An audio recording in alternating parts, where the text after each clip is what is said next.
दोस्तों tax audit की और आईटीआर फाइल करने की डेट एक्सटेंड हुई है, लेकिन ये डेट किसके लिए एक्सटेंड नहीं हुई है इसके बारे में डिस्कशन करेंगे। तो आप इस वीडियो को अंत तक जरूर देखें। हमारे पास बहुत से क्वेश्चन आ रहे थे कि अगर कंपनी का टैक्स ऑडिट नहीं होना है तो क्या उसके लिए भी डेट एक्सटेंड हुई है। दोस्तों इसके बारे में डिस्कशन करेंगे। रेगुलर अपडेट के लिए CA Satbir Singh YouTube channel को सब्सक्राइब कर लें ताकि आपको रेगुलर अपडेट मिलते रहें, आप टैक्स प्लानिंग करके टैक्स बचा सकें और पेनल्टी से बच पाएँ। दोस्तों इनकम टैक्स डिपार्टमेंट के द्वारा प्रेस रिलीज जारी की गई है कि इनकम टैक्स रिटर्न को फाइल करने की डेट एक्सटेंड की गई है।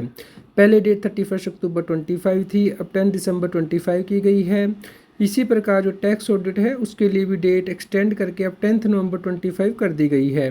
तो दोस्तों आप यहाँ पे देखेंगे सेक्शन 139 सब सेक्शन 1 एक्सप्लेनेशन 2 के अंदर क्लोज ए में ये जो अमेंडमेंट है वो की गई है, यानी कि जो व्यक्ति यहाँ पे कवर्ड होते हैं उनके लिए डेट एक्सटेंड की गई है।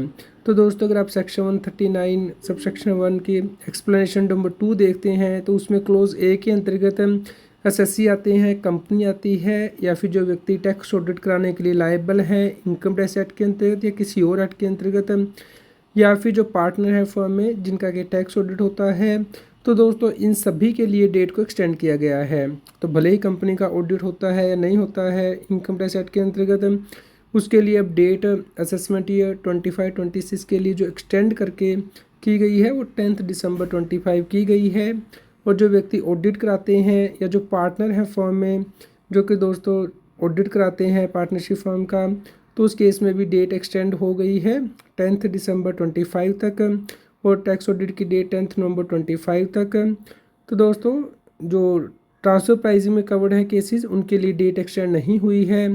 तो इस प्रकार टैक्स ऑडिट के लिए डेट 10 नवंबर 25 हुई है और रिटर्न को फाइल करने की डेट 10 दिसंबर 25 हुई है। तो दोस्तों आप इसका कॉम्प्लायंस जरूर करें, लेकिन जो व्यक्ति बिलेटर रिटर्न फाइल करते हैं या जो इंडिविजुअल हैं उनके लिए डेट एक्सटेंड नहीं हुई है। तो पहले 16 सितंबर 25 थी डेट, तो 16 सितंबर तक आप रिटर्न फाइल कर सकते थे। अब भी 31 दिसंबर तक कर सकते हैं जो कि बिलेटर रिटर्न होगी, लेकिन आपको लेट फीस पे करनी होगी अगर आपका ऑडिट नहीं होता है। तो अगर आपका ऑडिट होता है तो उस केस में आप 10 दिसंबर 25 तक रिटर्न फाइल कर सकते हैं बिना लेट फीस के। उसके बाद आपको लेट फीस एप्लीकेबल होगी 31 दिसंबर 2025 तक भी आप रिटर्न फाइल कर पाएंगे। तो दोस्तों इसी प्रकार के रेगुलर अपडेट के लिए आप हमारे व्हाट्सएप चैनल को सब्सक्राइब कर लें। QR कोड स्क्रीन पे दिया गया है, कृपया लाइक करें और शेयर करें ताकि सभी लोगों तक की जानकारी पहुंच पाए और वो इनकम टैक्स की कॉम्प्लायंस कर पाएँ।